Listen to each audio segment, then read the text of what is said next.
क्या आप जानते हैं कि भारत असल में दुनिया की चौथी नहीं बल्कि तीसरी सबसे बड़ी अर्थव्यवस्था है?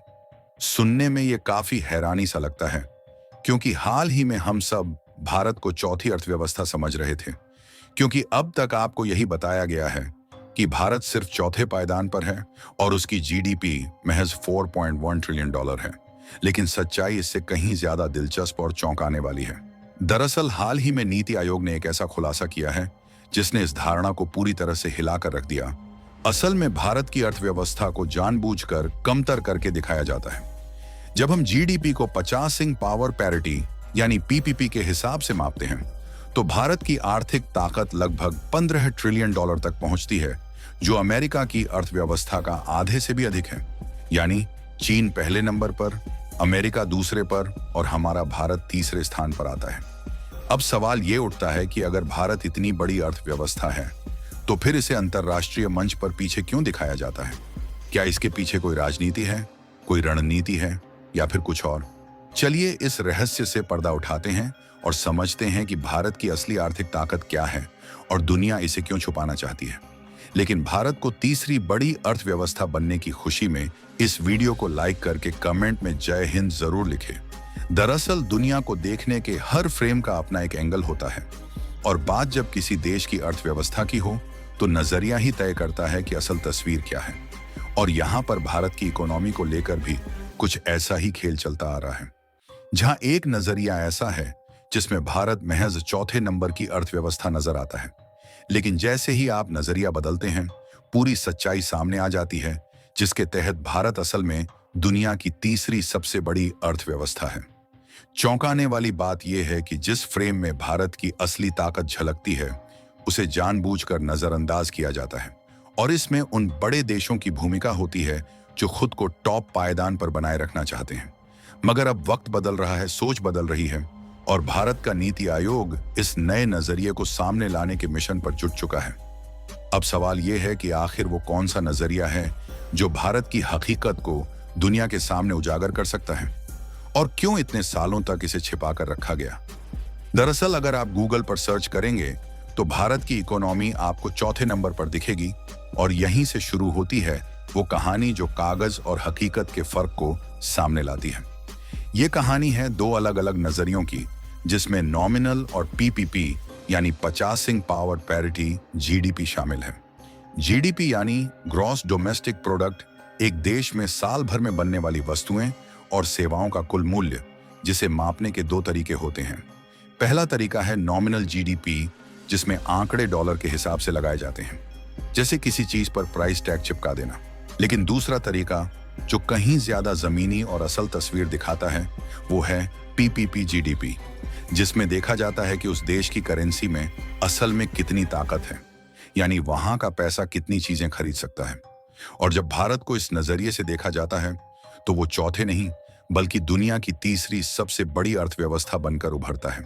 सोचिए, अगर आपके पास 500 रुपए हैं, तो उन पैसों से आप दिल्ली में 2 लोगों को अच्छा खाना खिला सकते हैं। लेकिन अगर आप अमेरिका में हों, तो इन 500 रुपयों यानी करीब $6 में शायद एक मीडियम साइज कॉफी ही मुश्किल से मिल पाए। और यहीं से शुरू होती है असली कहानी पीपीपी जीडीपी की। पीपीपी यानी परचेसिंग पावर पैरिटी, वो पैमाना जो ये बताता है कि किसी देश की करेंसी की असली ताकत क्या है। मतलब एक देश के अंदर पैसा वास्तव में कितना कुछ खरीद सकता है।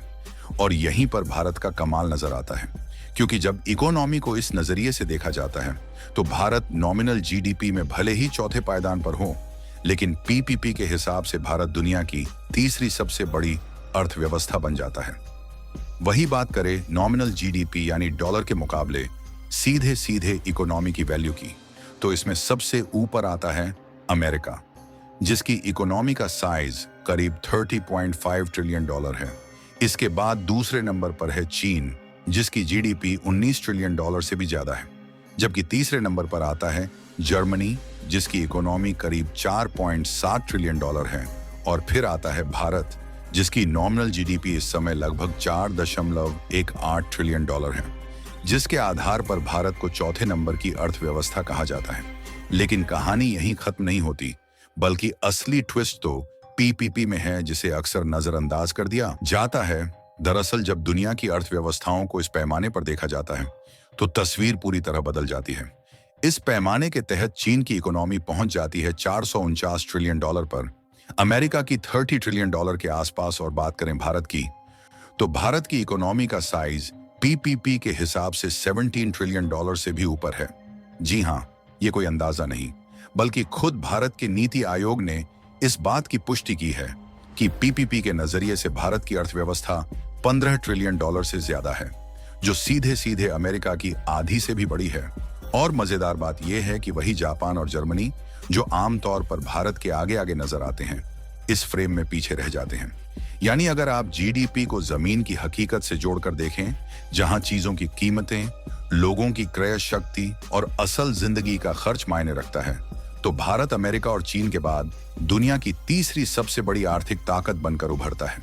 मगर अफसोस, अधिकतर लोग नॉमिनल जीडीपी की चमक धमक में फंस जाते हैं, जो सिर्फ डॉलर में सीधा हिसाब लगाता है और जमीनी सच्चाई को अनदेखा कर देता है।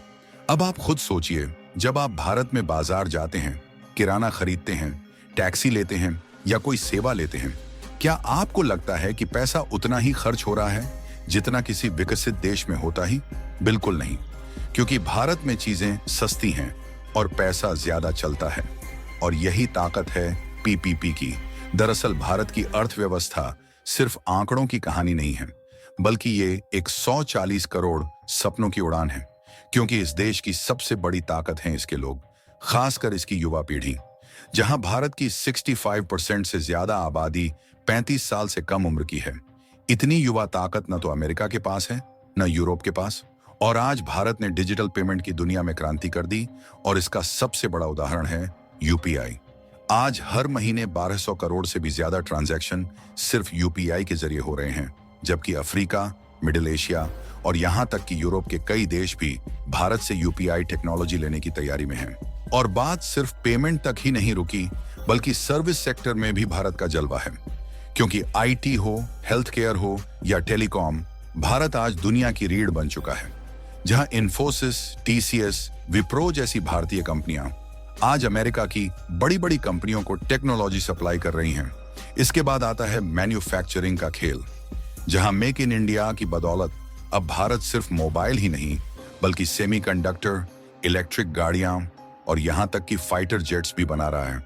लेकिन सवाल यह है कि अगर भारत इतना मजबूत और तेजी से बढ़ता देश है, तो फिर नॉमिनल जीडीपी में पीछे क्यों दिखता है? इसके पीछे दो बड़ी वजहें हैं।